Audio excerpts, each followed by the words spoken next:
үзэгчдээ MBC News мэдээллийн хөтөлбөрийн пүрэв гарагийн дугаар эхлэж байна. Мэдээллийн товчхонд анхаарлаа хандуулна. Хүсний эрхийн бичгийн үйлчлэгээнд 8741 иргэн хамрагдаж байна. Улаан сумын аврах шалгаруулах шатрын тэмцээн болно. Байгаль орчны ажилчдын газраас сумдын байгаль хамгаалагч нарт сургалт зохион байгууллаа. Next-ийн Black Friday буюу хар баасан гарагийн 5-аас 50% хямралтай суглаад авалтаа үргэлжлэж байна. Эдгээр болон бусад мэдээллийн дэлгэрэнгээд анхаарлаа хандуулна. Мэдээ эхлэж байна. Нийгмийн халамжийн тухай хуульд заасан нийгмийн дэмжлэг тусалцаа зайлшгүй шаардлагатай өрхийн гишүүн иргэнд чиглэсэн хүнсний эрхийн бичиг болгох үйлчилгээг 2013 оноос эхлэн 21 аймаг 9 дөрөвт хэрэгжүүлж байгаа билээ.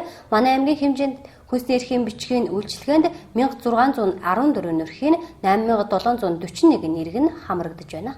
Сүүлийн 2 жилийн хугацаанд хүүхдийн мөнгөний олголтын талаар эцэгчүүдийн дунд мэдээлэл хомс буруу ойлголттой хүн их байна. Жишээ нь хүүхдийн мөнгнөөс хасагдсан өрхөөд 2019 онд мөнгийг нөхөж аван гэсэн бодолтой явсаар байгаа юм. Хүүхдийн мөнгөнд итгэмжийг нийгмийн халамжийн тухай хууль, засгийн газрын тогтоолоор батлагдсан хүүхдийн мөнгөнд итгэмж олгох журам хөдөлмөр нийгмийн хамгааллын сайдын 2018 онд батлагдсан босго шугам тогтоох тушаалын хүрээнд хүүхдийн мөнгөнд итгэмжийг олгож байгаа билээ. Аймгийн хэмжээнд 31081 хүүхэд буюу нийт хүүхдийн 97% нь хүүхдийн мөнгөнд хамрагдаж байна.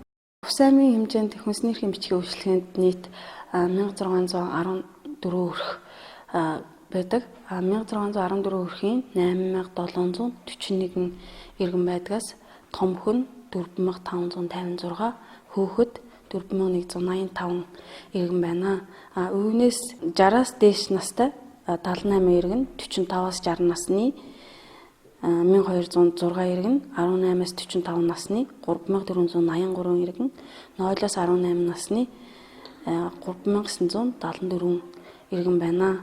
Мөн өрх толгойлсон эрэгтэй 24, өрх толгойлсон эмэгтэй 121 иргэн байна. Өвнөөс хөгжлийн бэрхшээлтэй 689 иргэн байна. Уг үйлчлэгийг Увс аймгийн хэмжээнд нийт 43 аж ахуй нэгж үзүүлдэг байгаа.